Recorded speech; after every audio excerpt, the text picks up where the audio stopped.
sini betul-betul hanya karena cinta dan sayang kami kepada anak-anakku. Yang waktu itu datang, ini Ustaz kita mau silaturahmi, tapi di sana tempatnya, ya boleh. Kapan? Tanggal sekian-sekian. Ternyata saya tidak bisa tanggal itu dan bisanya hari ini. Saya minta maaf kepada panitia apabila waktunya kemarin itu maju mundur dan ada sampai sekarang ini. Saya datang kemari dengan harapan kita akan berbagi rasa. Judulnya saja seperti itu. Ini ketidakpastian, pasti bisa ada kegelisahan. Dan ini yang undang putri. Begitu saya masuk tadi kalau ada putra, berarti sumber kegelisahannya di antaranya. Ini aduh gimana ngomongnya nanti ya, kita mau ngerasai putra supaya dikatakan putra, tapi di sini ada putra juga di sini. Ya sudah, kalau begitu bahasa batin saya jadikan sama, sudah sama-sama. Tadinya nasihatnya sama, kalau pada anak-anakku, nah pokoknya ya taklukkan suamimu itu dengan kesolehan, selesai. Nanti yang putra, karena di sini ada putra, taklukkan istrimu dengan kesolehan, nah selesai. Untuk masalah putra putri selesai. Assalamualaikum warahmatullahi wabarakatuh. Ya, kita menuju dulu ke kata kuncinya ketidakpastian. Saya kira di mana-mana kami ketemu anak-anak, ketemu alumni, tadi juga ketemu Safar belum lama ini juga ketika pengantinan anakku si Safar yang sama saudara Cynthia yang dari Kalimantan itu ketemu dengan beliau juga bercerita usia 70 dengan usahanya, dengan cucunya, dengan usaha anaknya, dengan ini dengan keadaan itu semuanya persis seperti yang judul antum buat di sini, ketidakpastian yang menimbulkan kegelisahan, kecemasan, keraguan untuk maju melangkah, apalagi apabila di situ ada dua simpangan, simpang ke kanan atau simpang ke kiri. Kalau ke kiri itu resikonya pasti ada juga, yang ke kanan resikonya pasti ada, dan harus itu yang dituju. Yang seperti ini itu semuanya memang tidak terlepas dari kondisi ketidakpastian secara global. Secara global ternyata berdampak kepada nasional, regional, dan berdampak pada situasi lingkungan kita, terutama keluarga kita dan juga usaha kita. Lagi, kita dalam keluarga, kemudian kita punya komunitas, kemudian kita punya masyarakat, kita punya negara, kita punya tetangga, kita mempunyai dunia. Ternyata itu semuanya sama, saling mempunyai ikatannya ketika situasinya ini ada perubahan. Kemarin sudah disebutkan tadi ada pandemi, sekarang ada perang, ya. Kemudian perebutan kekuasaan ekonomi, perebutan tatanan politik secara dunia. Jadi peta politik berubah, otomatis nanti ekonomi juga akan berubah, otomatis nanti sosial juga akan berubah. Kita mempunyai kemajuan secara global, kemajuan teknologi luar biasa. Di pihak lain kita mendapatkan kemudahan-kemudahan, dan dunia ini hanya dipegang dengan tangan ini, kita bisa berkeliling dunia kemanapun yang kita inginkan. Mau lihat keadaan yang parah, keadaan yang baik, keadaan yang sulit, atau kita mencari berita, apapun juga semuanya bisa kita dapatkan. Ini di sisi yang kemudahan. Tetapi ada sisi kegelisahan, ketidakpastian ini juga ada. Dari segi pendidikan itu betul-betul menggoyah disiplin intelektual.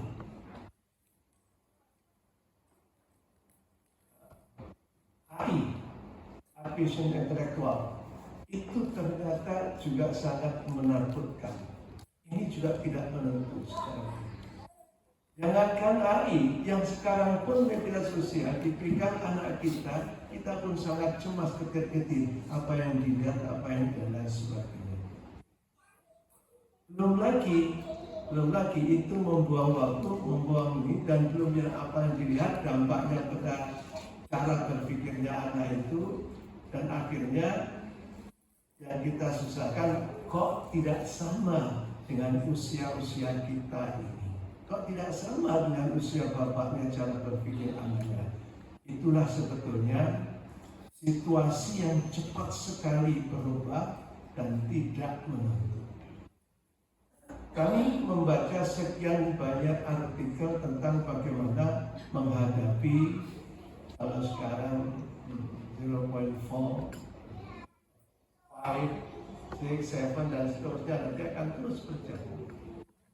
Itu kita menghadapinya bagaimana? Nah, kali ini kita mendapatkan judul Ikhtiar dan Tawakal. Kita melihat ada seorang yang mengatakan begini, kegelisahan yang mana yang kita inginkan? Kegelisahan semuanya itu ada di dunia. Kalau dunia itu kita lihat, sebetulnya dunia itu bagian kecil dari alam semesta. Kalau umpamanya ini gugusan matahari di sini, gugusan matahari dengan sekian planetnya, salah satu yang kecil itu adalah bumi. Gugusan matahari di sini satu, ternyata ada 7 gugusan matahari. Yang satu di sini 2, di sini 3, di sini 4, di sini 5, di sini 6, di sini 7. Sementara untuk melihat dari ujung ke ujung saja itu memerlukan ratusan tahun. Apalagi dari ujung sana ujung sini itu semuanya belum bisa dideteksi. Sedangkan bumi adalah bagian yang kecil dari sini tadi. Kemudian kita berada di situ berarti lebih kecil lagi. Kita sendiri ada di situ. Nah, seakan-akan kita ini bagikan debu di alam semesta. Kalau bumi itu besar menurut kita di sini, ternyata itu debu dalam alam semesta. Kalau begitu, permasalahan dunia ini besar apa kecil? Kecil dibandingkan alam semesta. Kelihatannya sekarang kita lihat dari manusia itu dari kecil ya. Ternyata alam semesta ini itu bisa digapai dengan hanya 2 menit untuk mendapatkan kekayaan alam semesta. Rasulullah yang mendapatkan petunjuk dari Allah Subhanahu wa Ta'ala itu cukup dengan 2 rakaat saja. Khairun minad dunya wa ma fiha.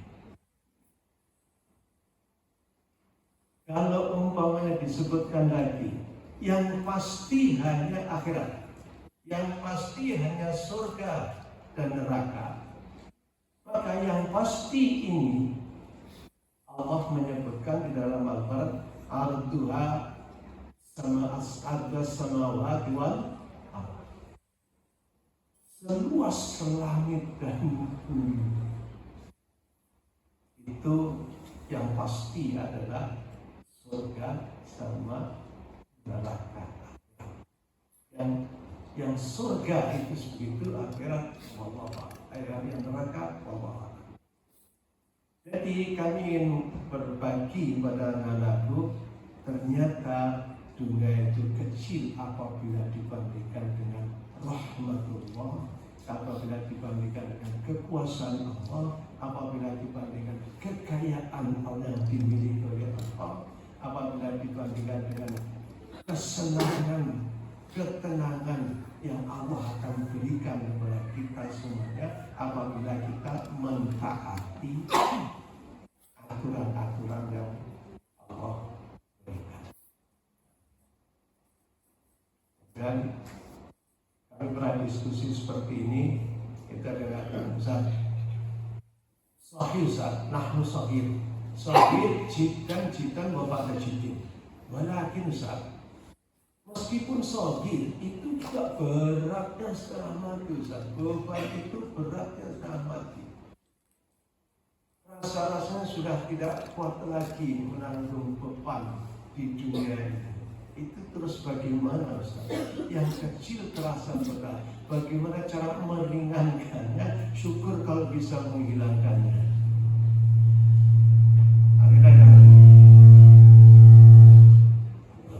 Akhirnya, oh ya, jangankan kalian. Pertanyaan saya kembali, kalau begitu, kira-kira di dunia ini ada yang terbebas dari beban-beban yang ada di dunia? Ternyata ada di antara kita ini yang kira-kira tidak mempunyai masalah dalam hidup kita, tidak ada saja. Kira-kira antum itu apa melihat kalau saya ini tidak punya masalah? Ya nggak tahu Ustaz. Ya punya namanya kita hidup di dunia. Kemudian apa masalah antum Ustaz yang paling besar? Yang cukup menggelisahkan. Terus mengatakan antum juga ini sepertinya tidak pas antara di sini, antara ke kiri atau ke kanan, lanjut atau tidak dan seterusnya. Yang membuat antum ragu itu apa Ustaz? Ya banyak sekali. Akhirnya kami sampai sudah sepakat kita ya, kalau kita mengatakan kita ini sangat kecil, berarti yang besar, yang dahsyat, dan luas, dan hebat itu adalah yang Maha Kuasa sana. Surga itu juga sangat amat luas. Nah sekarang kita, apa yang harus kita lakukan untuk mendapatkannya itu di dunia dan di akhirat. Pada akhirat itu salah bila akhirat. Ini cara mendapatkan itu dan akhirat. Ini manusia itu kita sadari terdiri dari dua hal. Yang satu adalah unsur bumi, itu biasa disebut materi. Kalau dibentukkan pada badan itu menjadi badan, dan pikiran itu menjadi satu kelompok. Kemudian yang satu lagi ruh atau jiwa. Ruh atau jiwa inilah yang harus kita seimbangkan supaya jiwa ini bisa menggerakkan badan kita, raga kita, atau tadi unsur roh ini bisa tetap menggerakkan unsur bumi sehingga menjadi seimbang. Atau sebaliknya, kalau unsur buminya ini kita akan bergerak melalui otak, hendaknya minta pendapat juga kepada unsur roh. Roh dari Allah suci, jiwa adalah suci, maka jiwa harus dijaga kesuciannya. Jiwa harus diimankan dan dijaga supaya tetap iman. Karena iman itu naik dan turun, maka supaya jiwa tetap utuh harus diajarkan kepada pasangannya si raga dan pikiran ini akan tetap supaya berbuat yang isinya adalah mentaati Allah dan tidak ada kemaksiatannya supaya jiwa tetap suci. Kalau raga dan cara berpikirnya itu jernih dan bagus, ini akan memperkuat jiwa karena yang jernih dan bagus sehat akan berbuat pasti perbuatan-perbuatan benar dan baik. Kalau perbuatan benar dan baik, si jiwa pun juga akan merasakan. Sementara kalau jiwa ini dijaga, ditenangkan, maka akan berdampak kepada cara berpikir dan cara berbuat yang baik juga. Maka konklusinya, kalau jiwanya jernih, insya Allah badan raga ikut terbawa. Kalau badannya raganya jernih, berbuat amalnya baik, maka jiwanya pun akan tetap terjaga dan jernih. Ini satu yang harus kita sepakati. Kalau tawakal itu tempatnya di jiwa, kalau ikhtiar itu tempatnya di materi, tempatnya di raga. Bagaimana merawatnya? Ternyata kita diajari oleh Allah Subhanahu wa Ta'ala dengan gerakan sholat. Maka gerakan sholat itu, ibadah sholat itu ada gerakan jiwa dan ada gerakan raga. Maka ulama-ulama mengatakan sholat itu sah, itu sebetulnya raga. Rukuk sujudnya itu sudah benar, bacanya sudah benar, ini secara materi raga gerakannya sah. Sedangkan yang di sini, yang jiwa, apabila tidak menikmati gerakan, maka dia pun tidak khusyuk. Untuk itu, sholat harus dua-duanya, sah dan khusyuk. Pelajaran inilah yang sebetulnya isyarat dari Allah supaya seluruh kegiatan kita ini sesuai dengan gerakan sholat itu. Wa ma khalaqtul jinna wal insa illa liya'budun. Itu sebetulnya password untuk supaya kita membiaskan kepada sholat. Kalau begitu, ya'buduni, karena ibadah itu bukan hanya sholat, tetapi ada puasa, ada zakat, dan ternyata seluruh gerakan yang kita lakukan itu sebetulnya harus bernilai ibadah. Kita berjalan, jalan kemana dulu? Masjid, ibadah. Ke tempat main, itu setelah ibadah. Ke tempat maksiat, itu maksiat. Itu jadi gerakan saja, sedikit gerakan pun juga. Ya. Sedekah dengan senyum. Tapi kalau senyumnya diberikan kepada seseorang yang menimbulkan salah paham, itu pun juga menjadi maksiat. Nah, yang jelas, rumus sholat ini bisa dijadikan untuk seluruh gerakan kita yang kecil atau besar, yang berat atau yang ringan, yang hanya sekedar ucapan atau sekedar membatin, itu semuanya hendaknya sesuai dengan yang aturan khusyuk dan sah. Sekarang kalau kita melihat bagaimana menghadapi situasi ini dan kecemasan dan kesulitan dalam hidup seperti yang dilakukan yang tidak beriman. Saya baca itu ternyata mengandalkan satu, harga diri, yang kedua otak. Itu di mana-mana bunyinya itu harga diri loh ya. Karena harga diri itu nanti yang akan tetap mendapatkan kepercayaan. Kalau kepercayaan tetap kita pegangi, kita kemana saja dipercaya, relasi tetap utuh dan tetap luas. Dari relasi itu kita mendapatkan inspirasi-inspirasi, informasi-informasi yang banyak. Nah, itulah maka harga diri harus dijaga.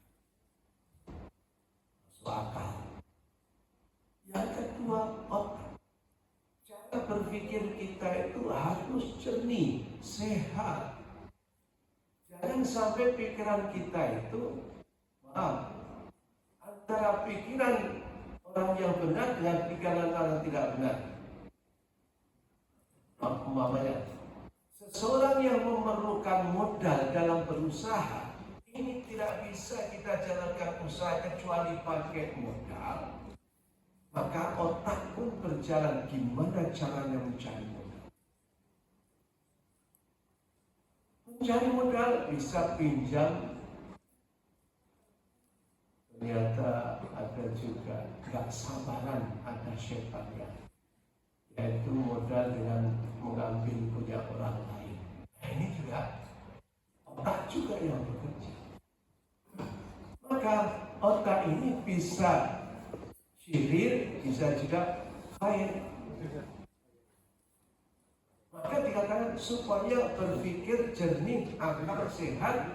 Dengan demikian kita bisa menentukan langkah-langkah yang strategis, dan disitulah kita akan menemukan jalan kemana kita akan melangkah dalam kehidupan, dalam dunia usaha, dalam dunia politik dan lain sebagainya. Itu nasihatnya seperti itu.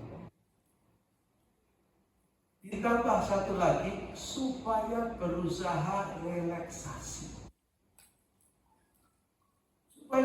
Bagaimana? Ya karena yang penat otak dan harga diri itu bisa masih dijaga, tapi yang penat otak, maka nasihatnya relaksasi itu tinggalkan ini semuanya, mikir saja yang bisa dipikiri, tapi harus ada, silahkan pergi jalan-jalan, hiburan sana, hiburan sini dan lain sebagainya.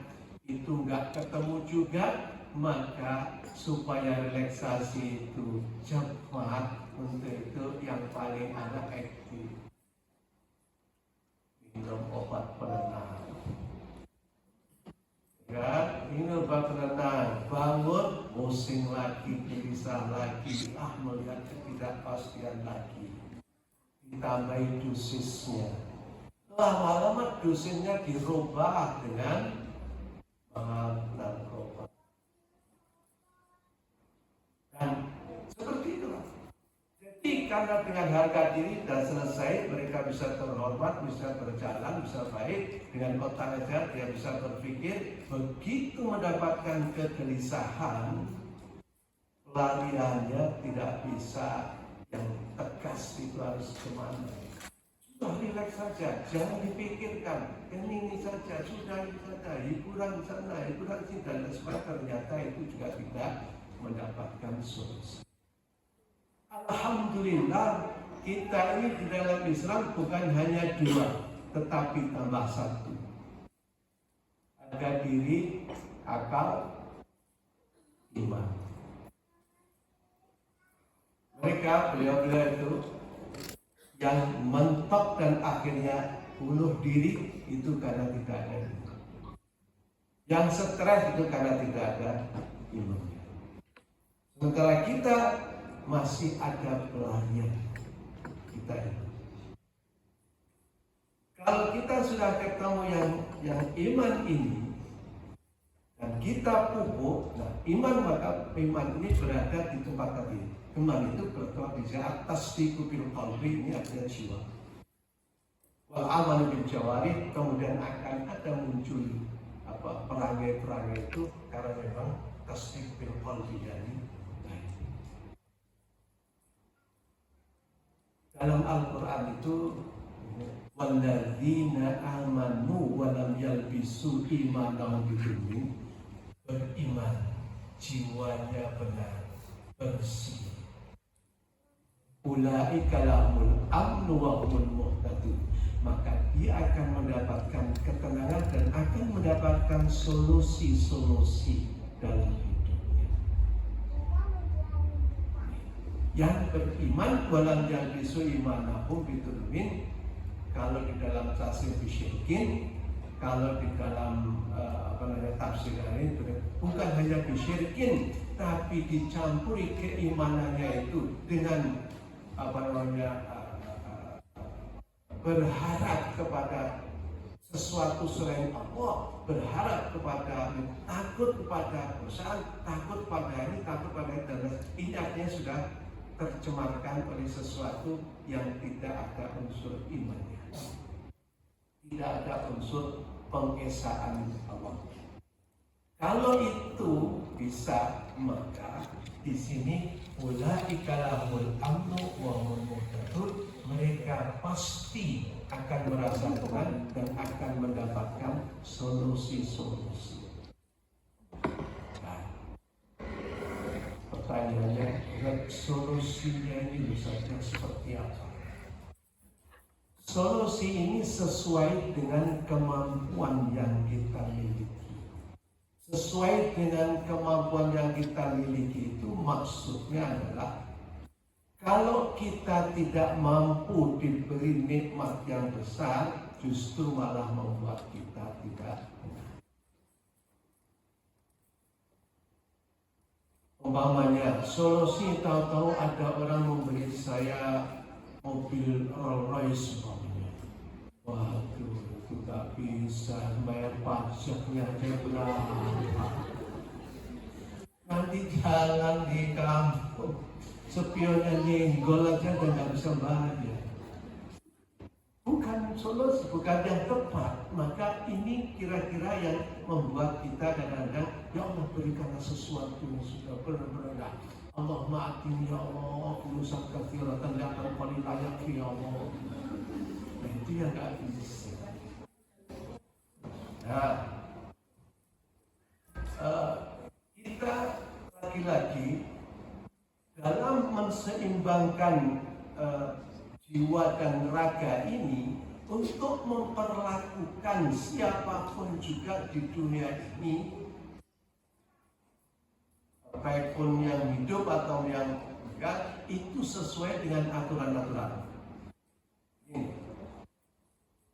Kita berusaha untuk mengatakan ini kecil, kita berusaha untuk mengatakan bahwa kita harus selesaikan dengan dua hal itu, jiwa dan raga.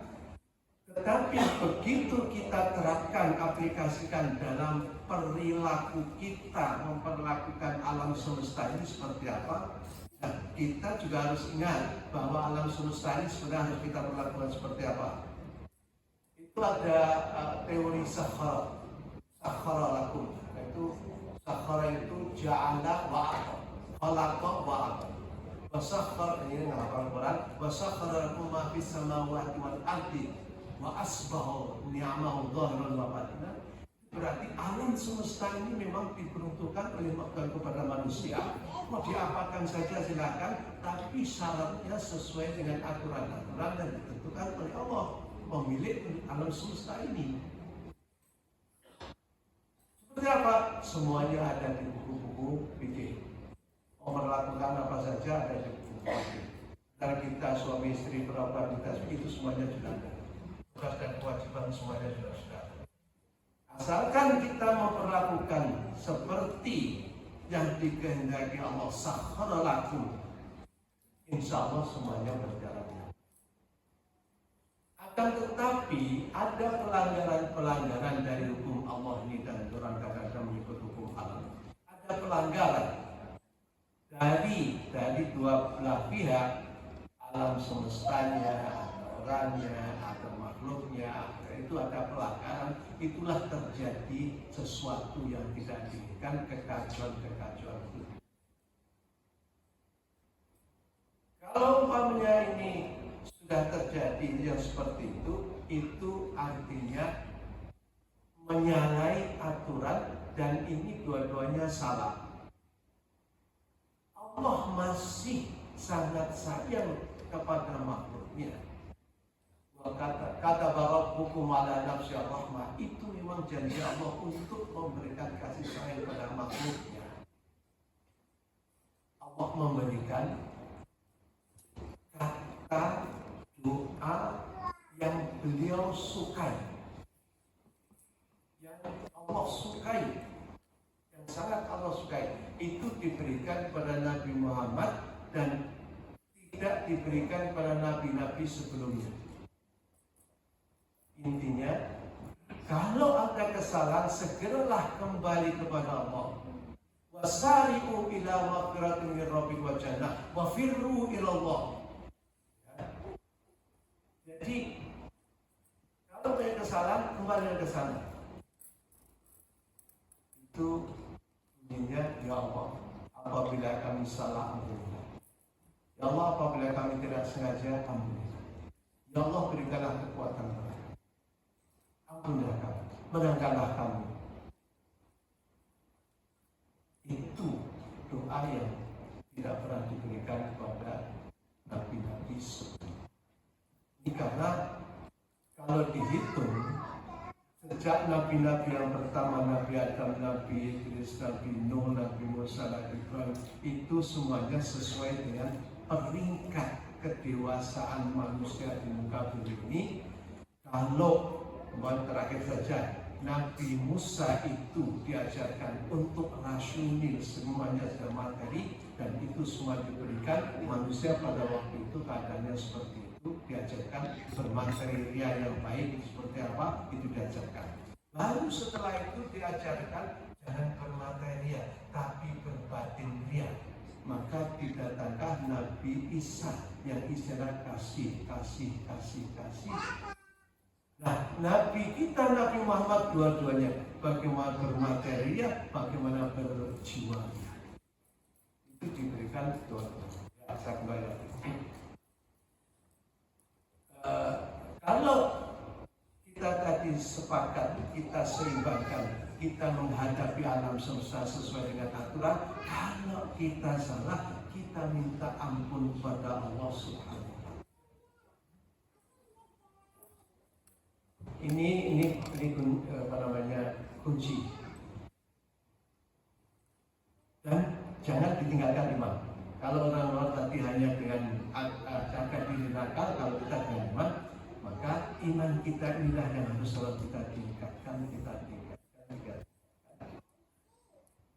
Musuh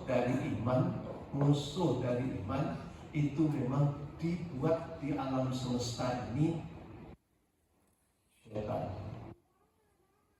Setan ini berada di mana-mana dan beranak pinak cepat dan tidak meninggal sampai hari kiamat nanti. Ini sudah diberikan izinnya oleh Allah Subhanahu wa Ta'ala. Ketika nenek moyang jin, iblis, setan yang akan mengganggu kita itu, mohon pada angdirni ila yaumin yub'atsun. Allah innaka minal mudharin. Ya sudah kalau itu. Ketika mereka diberikan kesempatan, mereka bersumpah akan mengganggu anak Adam itu sampai anak turunnya dari berbagai segi. Sumpahnya, la'ughwiyannahum ajmain, seakan sesatkan semuanya. La'aqudannahum, seakan berada dimanapun mereka berjalan. La'aqudannahum siratan mustaqim. Kemudian lagi, la'atiyannahum min baini aydihim wa min khalfihim, seakan datangi dari manapun juga dari arah. Lagi, la'uzayyinanna lahum, saya akan membuat sesuatu yang berbau maksiat itu akan indah dan menggiurkan. Dan itu sampai sekarang. Jadi kalau kita harus memperlukan alam semesta sesuai dengan aturan, ternyata ada yang menggoda kita supaya tidak taat peraturan tersebut. Itu di mana sedang mengganggu di hati kita. Waswisu fi sudurin nas dan jinnati wan nas. Mengganggu. Maka gangguan itu ada di mana? Kita sekolah, kami guru mengajar. Kalau umpamanya tidak bismillah, tidak ingat bahwa kita mencari pahala, ya mungkin marah kita itu marah yang betul-betul menghabisi anak. Bukan marah untuk membina, untuk supaya menjadi baik. Bahkan kata setelah marah, mungkin lupa mendoakan. Atau keluar dari rumah tidak berniat untuk Bismillahirrahmanirrahim. Taqabbalna sholat rasul wa jihad dengan tarbiyat dan taklim. jalan-jalan di sana dan nakal dan lain sebagainya. Sedangkan murid masuk sekolah, sudahlah bukan masalah. Itu bukan gangguan. Itu diperintah yang baik tidak mau kerjakan. Besok lagi terus. Begitu ditegur marah dan sebagainya. Ini gangguannya di mana-mana. Kita mau berdagang pun juga demikian.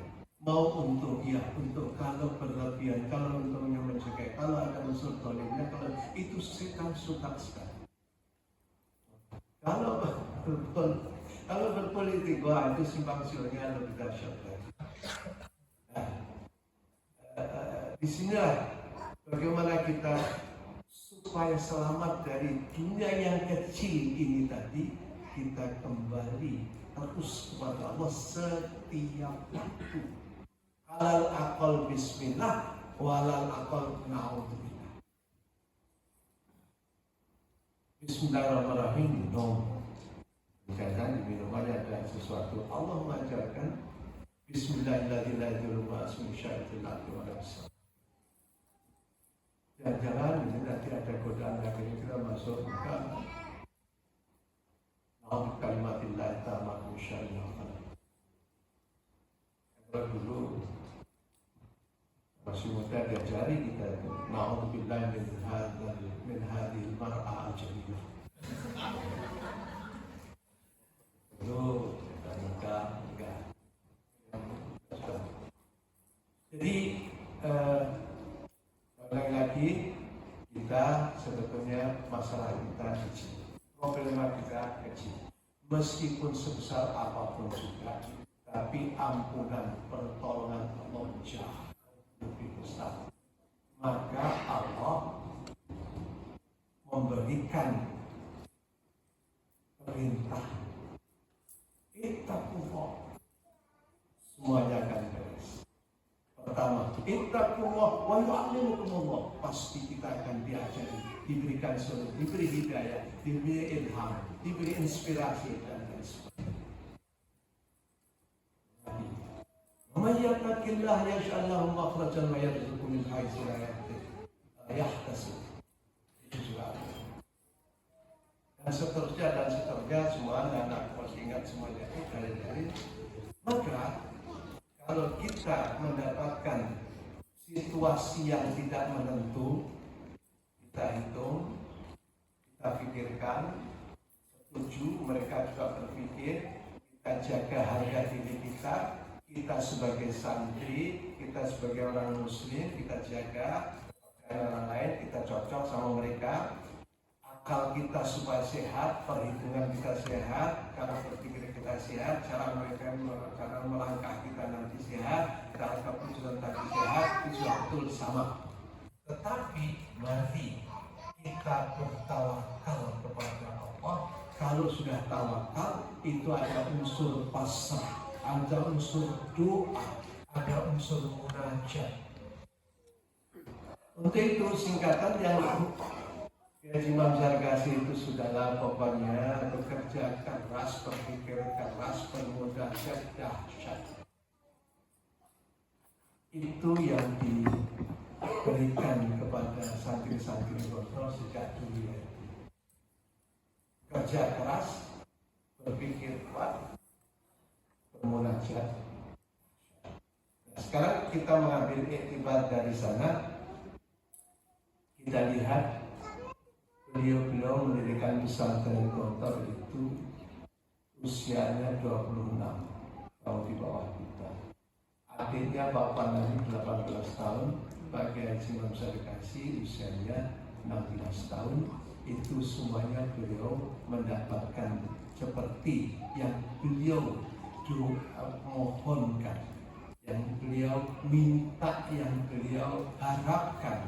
Itu semuanya bisa terjadi kalau itu dihitung karena kecerdasan dan kecerdikan beliau semata. Itu saya kira tidak bisa. Semudah itu mempunyai tidak pernah sekolah di luar negeri atau jebolan universitas yang hebat, itu beliau juga tidak, tetapi beliau mendapatkan semuanya itu. Bahkan sekarang ini sedang berusaha untuk merasionalisasikan sebetulnya apa yang terjadi di Gontor, Gontor bisa sampai seperti ini dari modal yang sangat kecil di kampung yang kecil kok bisa seperti itu. Ya, mudah-mudahan dengan ikhtiar dan tawakal sesuai dengan yang kita diskusikan tadi, mudah-mudahan itu kita bisa meneladani sehingga kita mendapatkan min haitsu la yahtasib seperti yang didapatkan oleh kiai-kiai kita dulu dan akhirnya contoh menjadi besar seperti itu. Mudah-mudahan di keluarga kita juga mendapat itu, di institusi kita, di pabrik kita, di lembaga yang kita berada, kita pun akan mendapatkan min haitsu la yahtasib yang pernah didapatkan oleh kiai kita dengan alam-alam. Dan sekedar untuk mukadimah, kami persilakan nanti kalau ada pertanyaan saya jawab, saya jawab. Kalau tidak bisa jawab, ya sudah kita bagi rasakan. Terima kasih. Assalamualaikum warahmatullahi wabarakatuh.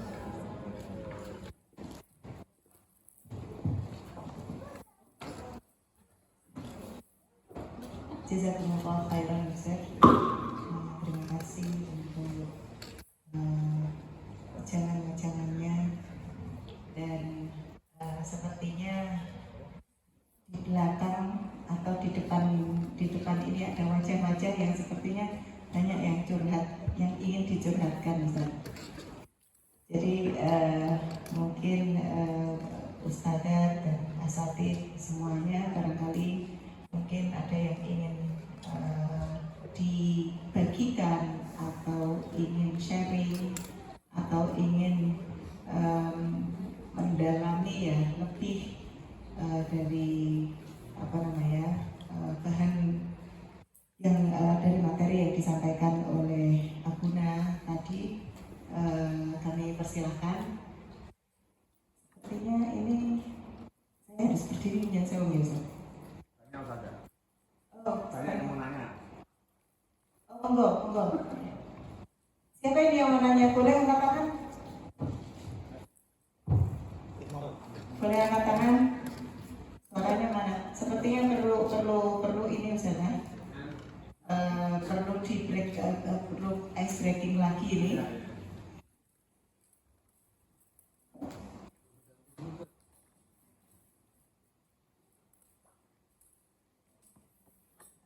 Tadi ice breakingnya bagaimana Ustaz?